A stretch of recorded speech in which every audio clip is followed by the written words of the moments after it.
President Trump on a number of issues as he and the Republican Party enter a critical midterm year. One of the more notable results, nearly 60% of Americans surveyed described the first year of President Trump's second term as a failure. His numbers within the Republican Party do remain high, however, although independents, he's down about 2-1. Joining me now to discuss, Republican Congressman Mike Herodopoulos of Florida. Good to have you on. Thanks so much for taking the time. So these numbers are not good. I think you might even admit that. And just his overall approval rating has dropped again below that 40% threshold, which for presidents it's not a good number to be low. It's 39% now. It was 37 in the last most recent CNN polling. Does that concern you as you head towards the midterms when you'll be up? Well, look, it's not surprising given the usual news coverage he does get. But I do know this. When I was elected last year for the first time, the big issue is immigration. We have clearly closed the border. Good news. The other big issue, of course, is rising prices. We now have inflation under 3%. We have a 401k now about 15% higher than it was at the beginning of the year.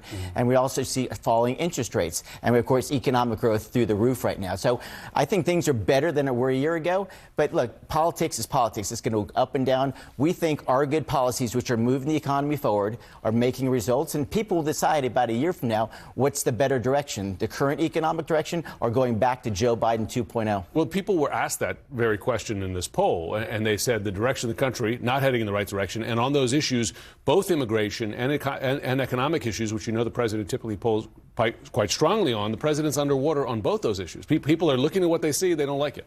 Well, what they see on shows like CNN sometimes get a little biased, but beyond that case... There are a lot of other news outlets out there. There is, but I would say this. You can't lie about the numbers in this way. You see that unemployment's down. You see that your 401k is up. Interest rates are down. Gas prices are down. Economic growth is up in a big way. We think those are numbers when more people hear about them and when they feel the tax cut that we passed last July, that things will get better. But right now, yeah, it's a year out. We're always concerned about that. But what we should be focused on most is good policy, in my opinion, make good politics, and we'll see where we are a year from now. I talk to a lot of Republicans who don't paint as rosy a picture as you do about what these numbers mean and what the midterms look like for Republicans. Do you think you might be a little Pollyanna-ish based on what you're seeing? First of all, I'm an optimist. I'm an American after all, right? I believe in the future is great if we follow principles that really matter.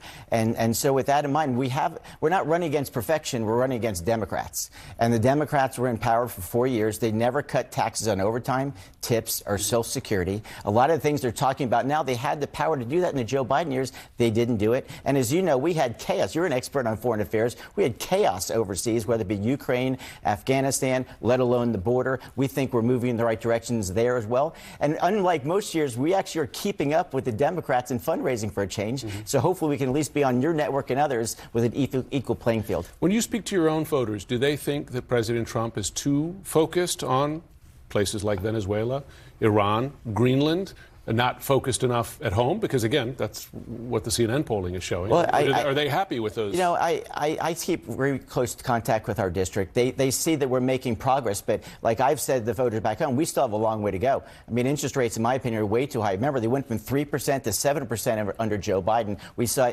inflation get as high as 9% under Joe Biden. But people are still feeling those high prices. So no one's happy right now. We're trying to move in that right direction.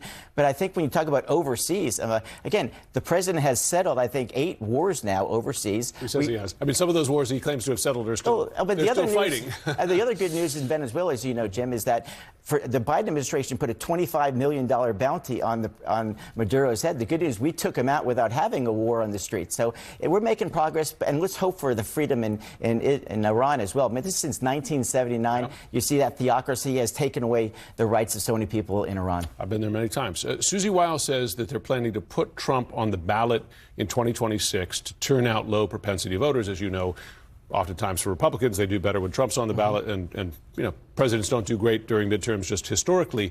From your perspective, do you want Trump on the ballot these midterms? Do you think that'll be good for your district and for Republicans more broadly? I think he's going to play well because he's an entertainer. People like being around the president. If you ever get close and you see people get the opportunity to meet him, he's a very gracious fellow one-on-one. That said, we run as a team. And this team has moved the ball forward on economics, in my opinion, and we moved the ball forward on foreign policy. Again, you and I would also disagree that there's a long way to go because we inherited such a, let's just say, a ditch, and we came in 2025.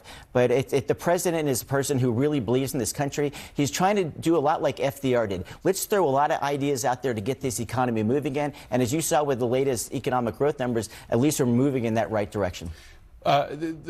Before we go, I do want to ask you about the health care plan that the president, health care, let's call it an outline. It's not a piece of legislation here.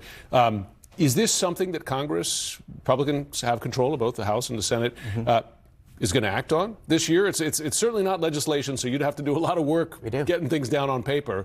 Is this an action plan, or is it more a list of talking points? Well, we haven't seen the full action plan, as you know. The good news is before Christmas, we passed a bill out of the House of Representatives, according to the CBO, the Congressional Budget Office, which would lower Obamacare rates by about 11 to 12%. That's a good number. We also want to move the tax credits. They're called tax credits, yet they go right to insurance companies. We want them to go to the individuals so that they have the power, because after all, when an insurance company gets the money directly, they don't have an incentive to give you care. The more they deny you, the more they get to keep in their pockets. We want to make that direct.